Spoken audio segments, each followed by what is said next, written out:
નમસ્કાર આજના ખાસ પક્ષી વિશ્લેષણમાં સ્વાગત છે। આજે આપણે એક એવા જીવ વિશે વાત કરવાના છીએ જેનું નામ છે બેલોન્સ સંતાકુકડી। આ વિડિયો ઓવરવ્યૂ પ્રકૃતિ અભ્યાસુ પ્રણય દ્વારા લિખિત વિહંગ વિશ્વ ગુજરાતની પક્ષી સંપદા નામના 7 ખંડોમાં પથરાયેલા મહાગ્રંથના મૂળ લેખ પર આધારિત છે। લેખકના ક્ષેત્રકાર્ય, આધુનિક વૈજ્ઞાનિક સંશોધનો અને સંદર્ભ સાહિત્યના ઉપયોગથી સચોટ માહિતી આપવા પૂરતો પ્રયાસ કરવામાં આવ્યો છે। તેમ છતાં આ એક એઆઈ જનરેટેડ વિડિયો હોય, કોઈ ક્ષતિ રહી ગઈ હોય તો ક્ષમ્ય ગણવા અને કોમેન્ટ દ્વારા ધ્યાન પર લાવવા વિનંતી। તો ચાલો સીધી જ વાત પર આવીએ। શું તમે ક્યારેય વિચાર્યું છે કે કોઈ પક્ષી નળ સરોવર કે આપણી આસપાસના જળપ્લાવિત વિસ્તારોમાં બિલકુલ આપણી નજર સામે રહેતું હોય છતાં લગભગ અદૃશ્ય હોય? હા, આ એક એવા જ ગુપ્ત પક્ષીનું રહસ્ય છે જેને પ્રકૃતિનો સૌથી મોટો છદ્માવરણનો જાદુગર કહી શકાય। વિભાગ 1 પરિચય અને વર્ગીકરણ। હવે આ પક્ષીની ઓળખથી શરૂઆત કરીએ। એનું વૈજ્ઞાનિક નામ છે ઝેપોર્નિયા પુસિલા। આ નામ ખરેખર બહુ જ રસપ્રદ છે, કારણ કે ઝેપોર્નિયાનો અર્થ થાય છે નાનો ક્રેક અને પુસિલા એટલે ખૂબ જ નાનું। પીટર સાયમન પાલ્લાસે સૌપ્રથમ 1776માં આનું વર્ણન કર્યું હતું, અને હા, એનું સામાન્ય નામ એક જાણીતા ફ્રેન્ચ પ્રકૃતિવાદી લુઈસ બેલોન પરથી રાખવામાં આવ્યું છે। આ પક્ષી રાલિડે પરિવારનું સૌથી નાનકડું સભ્ય છે। આગળ વધીએ। વિભાગ 2 તરફ ભૌતિક દેખાવ અને કદ। તમને જાણીને નવાઈ લાગશે કે આ પક્ષીની લંબાઈ માત્ર 16થી 18 સેન્ટીમીટર જ હોય છે, એટલે કે આપણે ત્યાં જોવા મળતી સામાન્ય ચકલી કરતાં માંડ થોડુંક મોટું, અને વજન માત્ર 30થી 60 ગ્રામ। આટલું નાનું કદ હોવાને કારણે જ તે ભીની જમીન અને ઘાસમાં બહુ જ આસાનીથી ગાયબ થઈ શકે છે। તો હવે પ્રશ્ન એ થાય કે આને ઓળખવું કઈ રીતે? નર અને માદા બંને લગભગ એક સરખા જ દેખાય છે। તેમની પીઠ ઓલિવ બ્રાઉન રંગની હોય છે, જેના પર સફેદ પટ્ટાઓ જોવા મળે છે। આ ડિઝાઇન એમને સૂકા ઘાસમાં સંતાવવામાં જોરદાર મદદ કરે છે।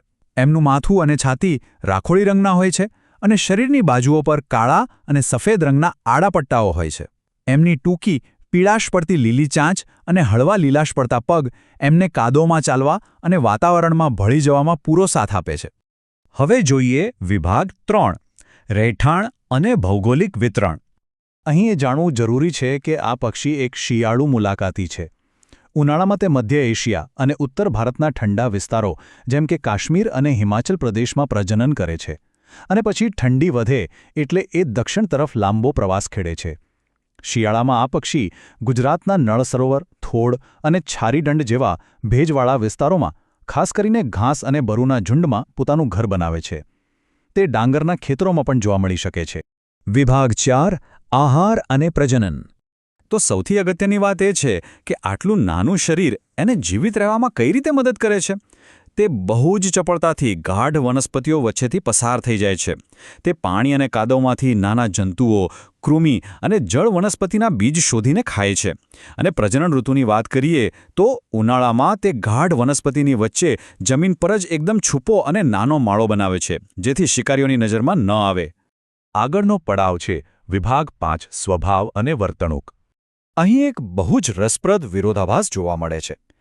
આ પક્ષી દિવસ દરમિયાન સક્રિય રહે છે, આમ છતાં તેને ખુલ્લેઆમ જોવું એ પક્ષી નિરીક્ષકો માટે બહુ મોટું પડકાર છે, કારણ કે એનો સ્વભાવ એટલો બધો શરમાળ અને ગુપ્ત છે કે જો એને સહેજ પણ ખતરાનો અહેસાસ થાય તો એ ઉડવાને બદલે ફટાફટ દોડીને ઘાસની અંદર ગાયબ થઈ જાય છે।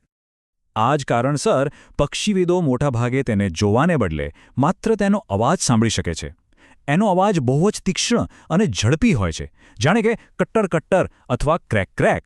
ઘણીવાર તો આ અવાજ કોઈ દેડકાના અવાજ જેવો લાગે। વનસ્પતિની વચ્ચેથી આવતો અવાજ જ ખરેખર તો એ વાતનો પુરાવો હોય છે કે આ અદૃશ્ય જાદુગર ત્યાં હાજર છે। છેલ્લો વિભાગ વિભાગ 6 સંરક્ષણ અને મહત્વ।